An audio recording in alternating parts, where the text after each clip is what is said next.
I'm Julie Montgomery with ThriveWell by Design, and this is Made to ThriveWell for our awesome community of women here to ThriveWell every day. Our Made to ThriveWell is a 3-month event of all good things, and we're starting with talking about home with intention. So it's a beautiful day, letting some fresh air in, and I want us to just dive into this idea of intention starts with observation. So just to step back, there's a couple of things why this resonates with me and where I have gained my experience and my knowledge to be able to share kind of the way I look at this and I look at thriving at home.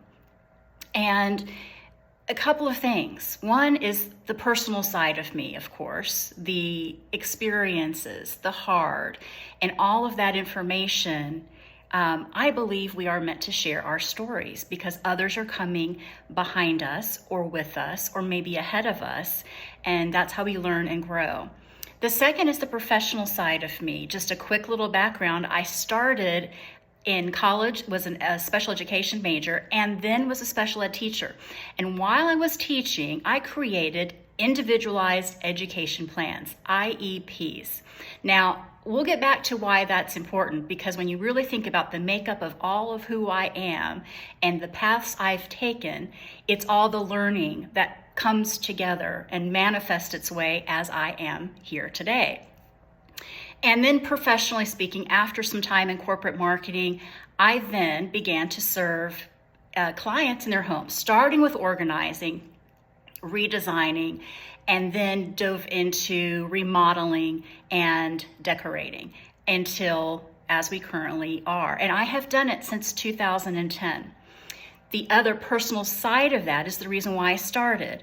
My son, who is now a thriving awesome 16-year-old. At the time when he was 3, he actually was quite ill. And I lived in an area that I was fairly new, really didn't have anyone with me, and he could not be around anybody. So I was in my home all the time with him, caring for him. And of course, those feelings and those emotions are feeling hopeless, out of control, feeling sad, feeling fear, feeling scared, all of those mom thoughts that I had going on. But one thing I started realizing was doing something I could control at that time, which was addressing my home. So I was like organizing, you come up with all these projects, organizing drawers and closets, and sitting in the living room, we would always play music just to add some kind of peace and calmness during the day. And I just noticed the things that felt kind of chaotic. And it's because I was feeling chaotic. However, when I was looking around at my room, there was just a lot of things that actually had no meaning to me. Maybe they were pretty and I liked them, and that's nothing wrong with that. But at the time, I needed things to feel supportive. And for me, that was clutter. That was my definition of clutter, was all of this stuff. And I started to remove it and then added things back that had a little bit more good feeling for me. And what I noticed about myself at that time was, one, I don't like a lot of things, but I like things to have a mix of meaning and stories and travel. And fast forward, because I had really experienced this tie to how my home nurtures me and supports me as I am working through something hard, I do believe very clearly that our home environment affects us, but it's like a cycle. It supports how we're working on the things that we are working on. And because we go back to the time when I was a teacher creating those IEPs, that resonates to the fact that we're all wired differently. We were created beautifully different. And we can't have the same expectation, assume the same result, do the same solutions, create the same systems, and assume that everyone in your household is going to follow along and have the result that you desire. I've worked with so many clients over the years, clients who are empty nesters, merging families, solo individuals, entrepreneurs, working moms and dads, lots of kids. I mean, the whole gamut of what home life looks like. And I can tell you that when I really think about the clients, and not everyone, but many of them, if they get back to the feeling as to why am I wanting to make this change? Is it a change in my life or a change in career? Is it just something because I've always wanted to do it? Is it a home maintenance reason why I'm needing to do this? There's always a feeling. And then if you kind of go, okay, what's the circumstance? It's touching to me that I've been able to be in people's homes for all of these years. But now when I really look at the why so many of them had, it starts with the feeling, but then they often don't know the direction they should go in. And certainly that's part of the process. And as a professional, that was my job, to help people in that process. But what I want to bring to you all, and I think the part that connected with me the most working with clients for all these years, was really their story. And sometimes we just have to take a good pause. And that's what we're going to do when we talk about intention in home. Yes, we're in our home every day. We know the areas that are bothering us. We know that the thoughts that we're telling us, and then we're emotional people. So we're always feeling something. And sometimes we have to check in with those emotions and say, okay, this is not how I want to be feeling. What is it that I need to do? What can I do different? What's the different thought in my head? And I want our homes to support us and nurture that shift. And I believe we need to pause to do that. So there's a quick activity that you can do. And you all, this is like homework assignment and school's back in, but this isn't going to take you long. You just need to seriously do this. So I want you to grab a notebook and a pencil. I want you to find yourself in a place of kind of quiet. Now, you may have to do this a couple of times a day, but if you've ever noticed your home, you see where people come in, where they throw their things, or if you live on your own, you know where you come in and you drop your keys. But what's the feeling when they walk in and you see the shoes go here, the backpack's going over there, or your husband comes in and he goes straight for the cabinet to get some water? What are the behaviors that people are actually doing in the home?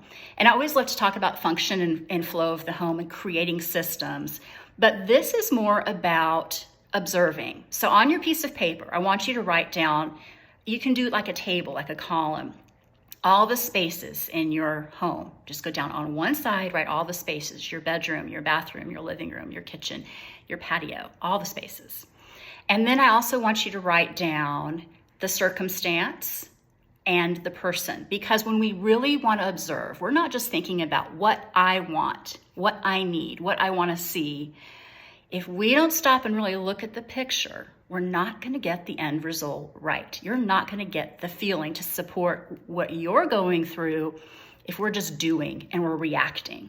Now, what's interesting about starting to do this is you can use this for whether you're working on your home to create the space that supports you.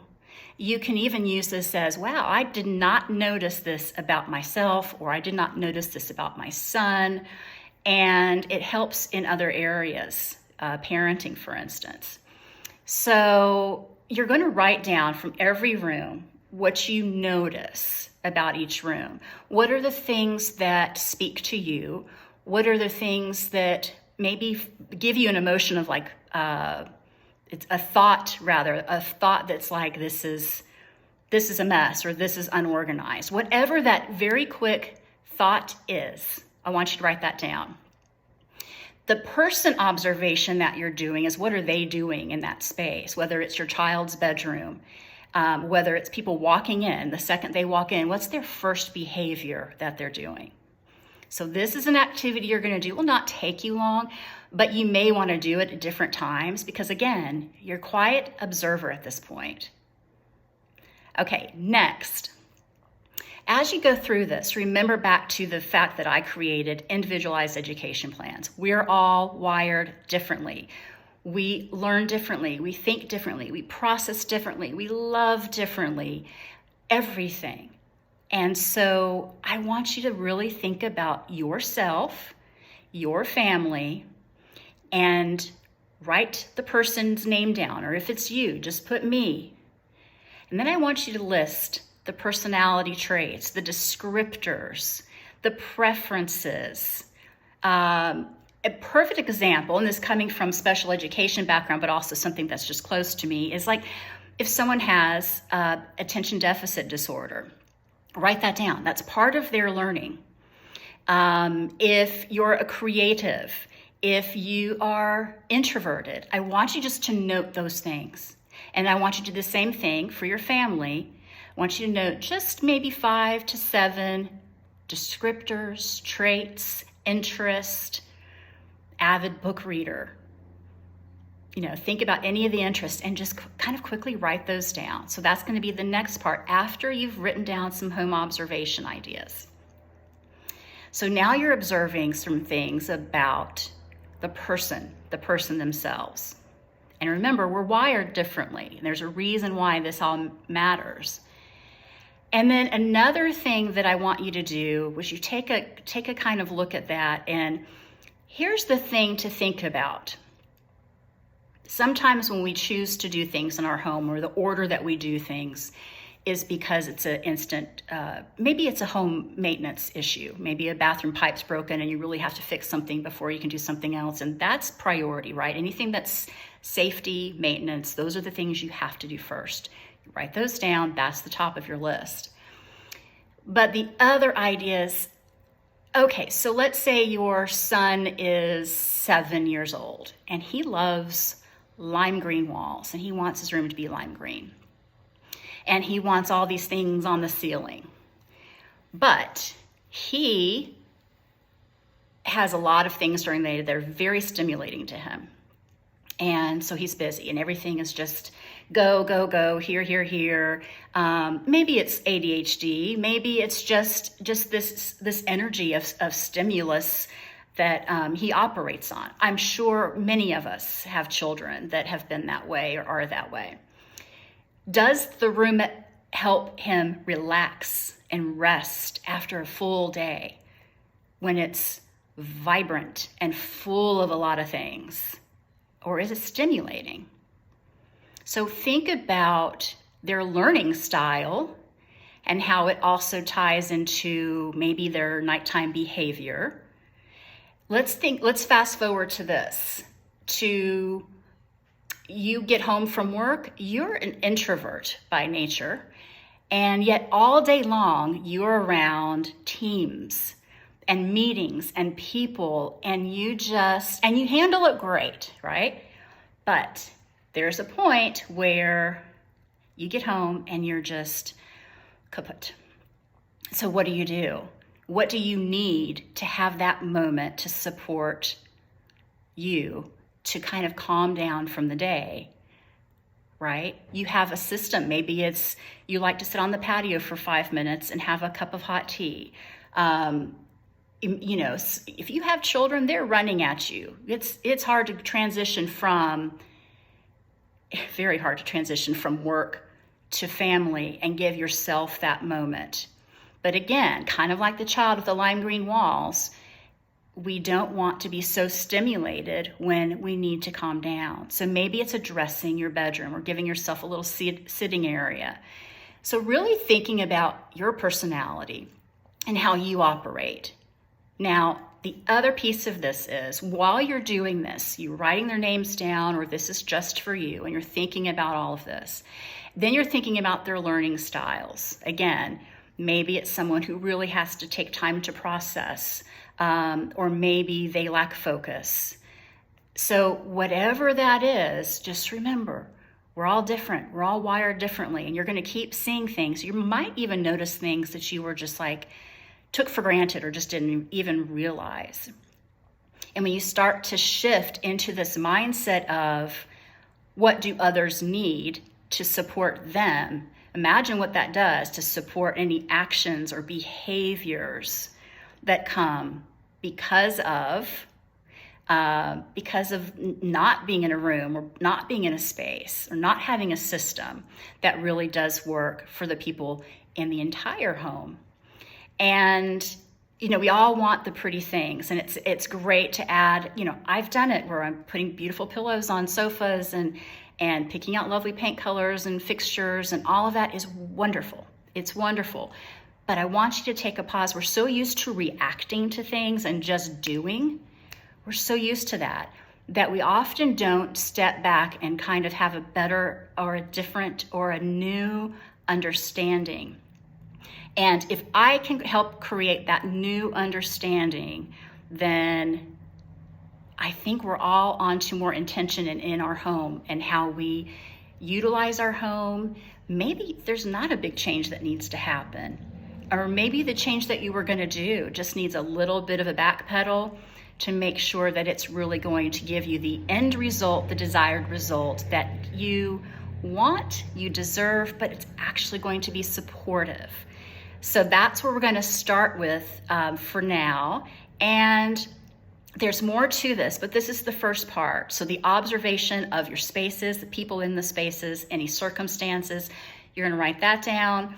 And then the personalities, the descriptors, and the interest, we're going to write that down. And just note anything that's like, this is kind of how they learn, and this is kind of what they generally need. And he doesn't sleep well. Well, what's going on in his room? These are just kind of my examples for you today, but I think it's pretty clear. This is where we're going to start with. We're going to be very focused on just observing and noting our home and our environment.